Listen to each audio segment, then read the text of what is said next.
Why, hello there. As you can see, I am a man of culture. I have class.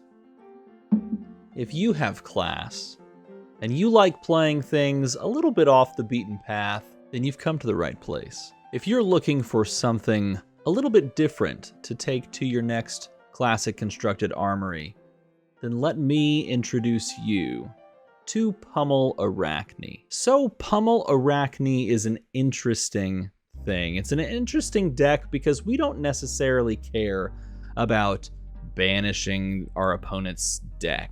We don't necessarily care about recurring things like Black Tech Whisper over and over again, or using Mask of Perdition to banish things more. What we care about is playing cards that our opponents don't expect and then just pummeling them.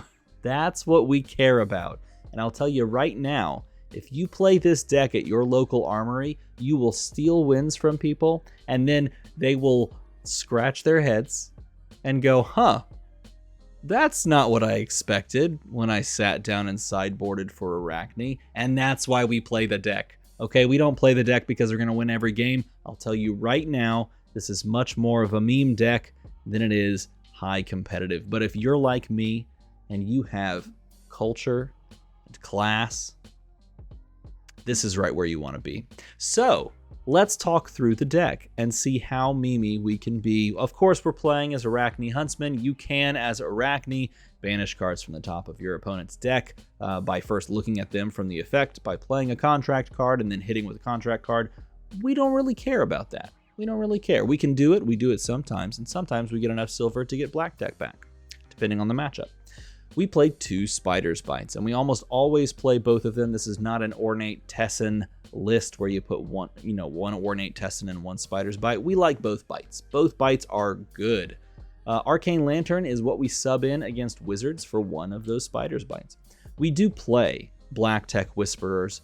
It's a 1 block. We can sometimes recur it for it to become another 1 block, and then we can also, on like a random turn, use the effect to give one of our lower cost assassin attacks go again sometimes.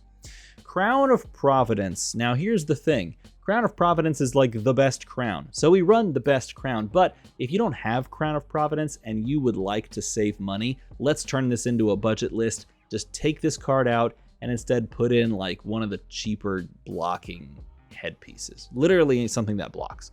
I don't know. Arcanite Skullcap's getting pretty cheap. Boom. Throw that in there. It's a little bit of a budget list. People love budget. You love budget. I don't know. Some people love budget. If you don't want to play Crown of Providence, literally throw something in that blocks. That's all we care about. Hand fixing doesn't really matter in this deck. We're not about hand fixing and all that fancy stuff. We're about pummel. Fyendal Spring Tunic is where things get a little sticky, though. You can't really side this out because we use the Tunic resource a whole bunch. It's a great little resource to have every 3 turns, and so this is kind of an important piece in this deck. But if you didn't have this, maybe swap in something that gains you a resource whenever you hit, one of those cards instead, or something that blocks. Throw that in there as well. Now, Goliath Gauntlet. That's where we're at. We love the Goliath Gauntlet. That's the card because our overall game plan is to either play 2 attacks, one of which being an assassin attack that we've given go again, the other being a very large, unexpected attack that your opponent didn't account for. So the Goliath Gauntlet, now that's the play. Of course, then we have Nullrune Gloves and Nullrune Hoods as well for the Wizard matchup. But this is your standard equipment suite right here. You're running the Whispers, the Crown, the Tunic, and the Gauntlet. All right, and on to the deck we go. We have 52 attack action cards, and of the 52 attack action cards we have, 24 of them are red. Red cards aplenty, and not only are they red, but they are almost all either these 1-for-5 type cards, whether it be Nix the Nimble, or Annihilate the Armed, or Rob the Rich, or they are overstated cards. Your Wounded Bulls, your 3-for-7s or possibly 8s, your 3-for-7s that gain you a life when they attack, Your Erase Face is 2 for 6 that has an on hit that might be relevant. And then, of course, your classic Command and Conquer. These are the cards that we want to play into our opponent and make them scratch their head and go, why is that attacking me right now for damage I didn't want to commit to? And in this meta right now, what I've found while playing this deck is there's a lot of decks that will block your first attack to some degree. And maybe it hits, and maybe it goes again. And then you present something bigger, like a Command and Conquer with, you know, the old Goliath Gauntlet attached, or an Erase Face with the Goliath Gauntlet, or even you throw the Fighting Spirit or the Wounded Bull at them, and they scratch their head and they go, I did what? No, I don't want to block that, but that's a lot of damage. And all of a sudden, your opponent has to rethink what their overall game plan was because it may not have gone, well, the way that they intended. And so sometimes you just get pure value off of these cards by just throwing them out there. And you can even play a turn wherein you just play, you know, the Fighting Spirit or play the Wounded Bull. And it's a nice little back and forth tit for tat style of gameplay that your opponent isn't necessarily expecting you to play. And sometimes it's just fun to surprise them with that. You can play these attack actions a bit more traditionally and, you know, pitch a blue and come in with Spider's Bite and follow it up with one of your like Eradicates or Leave No Witnesses or even one of your 1-for-5s. You can do that just fine. It's not a big deal to play this more traditionally in some matchups. But when it's time to play the big dogs, when it's time to play Wounded Bull or heck, even Surgical Extraction, you have the surprise effect of playing a Pummel. And Pummel is one of those cards that just pairs so beautifully with something like Command and Conquer or Erase Face or, I don't know, even Surgical Extraction. A card that once you pummel this, it will literally remove a card from their hand from the pummel effect, remove a card from their hand from the Surgical Extraction effect, and remove the top of their deck. So it literally takes 3 cards from them. This is a great pummel target, and we're committing to it. Not all yellows. We do have 2 yellows instead of 3, but the rest of this, we're committing to it.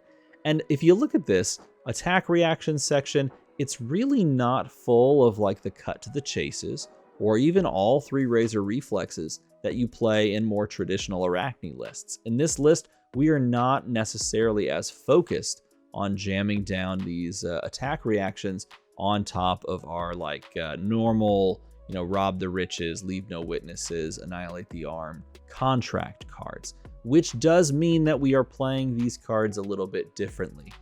We are looking for windows to really capitalize on this hitting where our opponent is probably not wanting to block. That's when we use Black Tech Whispers to give one of these go again and then push it.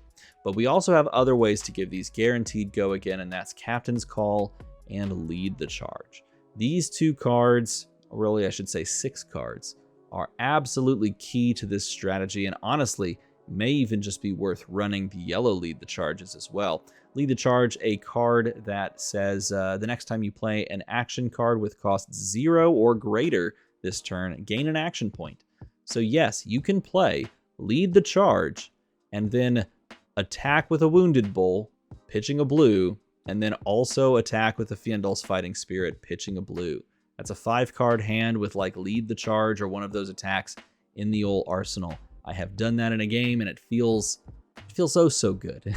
In fact, I actually did a Wounded Bull for 8 and then followed it up with Command and Conquer, taking the opponent's arsenal. And that was juicy. But you can also do this exact same play with a Leave No Witnesses because this costs 0 or greater and it is an action card. So it will gain go again, or gain the action point, I should say, from the old wonderful Lead the Charge. And then Captain's Call falls on everything that's 2 or less.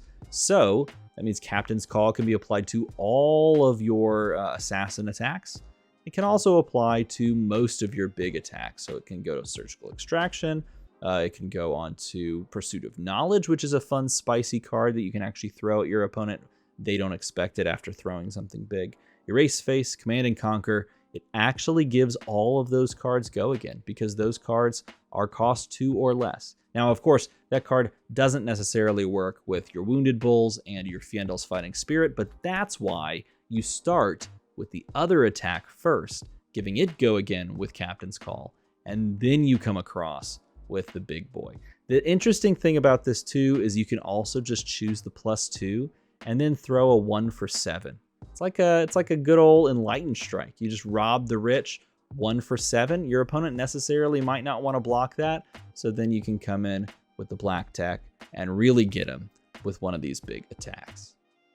As far as sideboard is concerned, this is actually how I've been treating this deck. It's a bit more of a meme deck, and so as far as like siding in and out in specific core gameplay loops, I really just push a 60 card deck, and then I side out cards that aren't as good and side in cards that would be better. So for example, right now I'm showing you a core 60 card list that I might start a game with and then look at my opponent's hero and side things out. So looking at this may be a little confusing based on the way it displays, but this 60 card list is what I might run into someone. And then, if I see, for example, aggro that might be affected by these erase faces, I would pop in a couple of aggro pieces, maybe the erase faces, and I could pop something else out. I don't really mess with the blues that much, and that's an important thing to note. I do have some extra blues in the sideboard, but I don't necessarily mess with the blues very much. So if I side something out,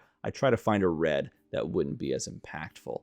But I can also side in some reds that might want to push some extra damage. But this is essentially what I've been doing. Been running a list very similar to this. Oh, look, it does something weird where it stacks up my cut to the chases. There, if I pop that back in, it's a little easier to see.